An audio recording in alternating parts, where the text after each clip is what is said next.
श्री भगवते वासुदेवाय नमः।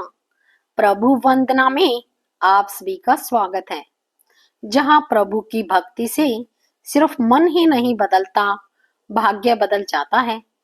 प्रभु की वंदना में आज की एकादशी एक पवित्र मोती है, जिसे धारण करने से जीवन में सुख, शांति और संतान सुख का वरदान प्राप्त होता है।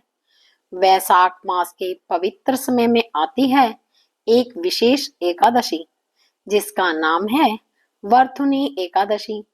और आप सभी को इस पवित्र मंगलमय वरथुनी एकादशी की बहुत सारी शुभकामनाएं।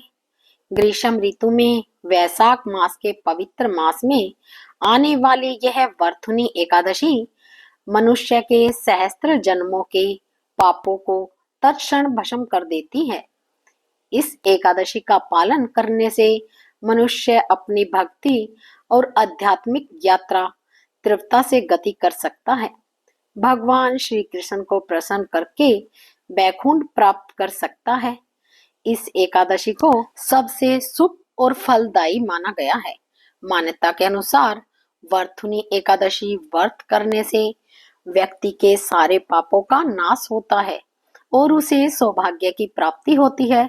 हिंदू धर्म शास्त्रों के अनुसार जो व्यक्ति वरथुनी एकादशी का व्रत पूरे मन और श्रद्धा से करता है, उसे वैकुंठ लोक की प्राप्ति होती है।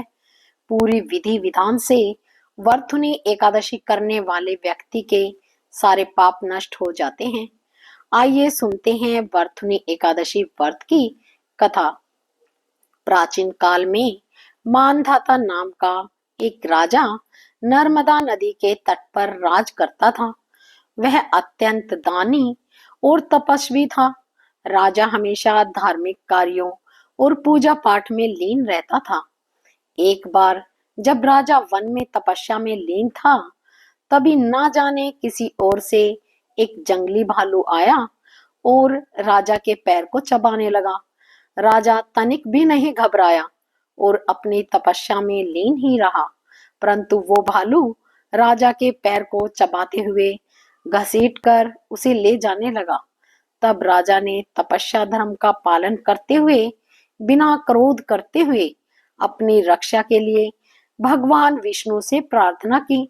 राजा की प्रार्थना सुनकर भगवान विष्णु वहां प्रकट हो गए और अपने चक्कर से उन्होंने भालू का वध कर दिया और राजा को बचा लिया। राजा के पैर को भालू पहले ही खा चुका था। जब राजा ने अपने पैर की हालत देखी तो उसे अत्यंत पीड़ा हुई और वह अपने पैर की हालत देखकर बहुत दुखी हुआ। अपने दुखी भक्त को देखकर भगवान विष्णु ने कहा, हे वत्स, तुम शोक ना करो, तुम मथुरा जाओ और वरथुनी एकादशी का व्रत रखकर मेरे वराह रूप की मूर्ति की पूजा करो। व्रत के प्रभाव से तुम फिर से संपूर्ण अंगों वाले हो जाओगे। भालू के द्वारा तुम्हारे पैर को नष्ट हो जाना तुम्हारे पूर्व जन्म के दुष्कर्म की सजा थी। भगवान विष्णु की आज्ञा को तुरंत मानकर राजा माधांता ने मथुरा जाकर पूरी श्रद्धा और लगन से वरथुनी एकादशी का व्रत किया। व्रत के प्रभाव से शीघ्र ही राजा संपूर्ण अंगों वाला और सुंदर हो गया। तो यह थी वरथुनी एकादशी की व्रत कथा। वरथुनी एकादशी के दिन सुबह जल्दी उठकर स्नान करके स्वच्छ वस्त्र धारण करें। इसके बाद भगवान विष्णु की प्रतिमा को स्नान कराएं, उन्हें साफ सुथरे वस्त्र पहनाएं। प्रतिमा को रखने वाली चौकी पर गंगा जल छिड़कर शुद्ध करें। इसके बाद भगवान विष्णु की अक्षत, दीपक आदि से पूजा करें। भगवान विष्णु को गंध, पुष्प, तुलसी आदि अर्पित करें। व्रत के दिन भगवान विष्णु को भोग अवश्य लगाएं। रात के समय भगवान विष्णु और देवी लक्ष्मी की पूजा करें। हिंदू मान्यताओं के अनुसार पीपल के पेड़ में भगवान विष्णु का वास होता है, इसलिए वरथुनी एकादशी के दिन पीपल के पेड़ पर जल चढ़ाना बहुत शुभ माना जाता है। वरथुनी एकादशी के दिन भगवान विष्णु को पीले फल, पीले रंग की मिठाई का भोग लगाना भी बहुत शुभ होता है।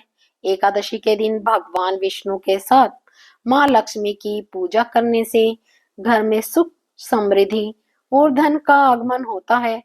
जो भी व्यक्ति वर्तुनी एकादशी का व्रत पूरे मन और श्रद्धा से करता है, उसे मोक्ष की प्राप्ति होती है। तो यह थी आज की कथा। आपको यह कथा कैसी लगी? कमेंट करके जरूर बताएं और साथ ही मेरे चैनल प्रभु वंदना को सब्सक्राइब करना ना भूलें। धन्यवाद।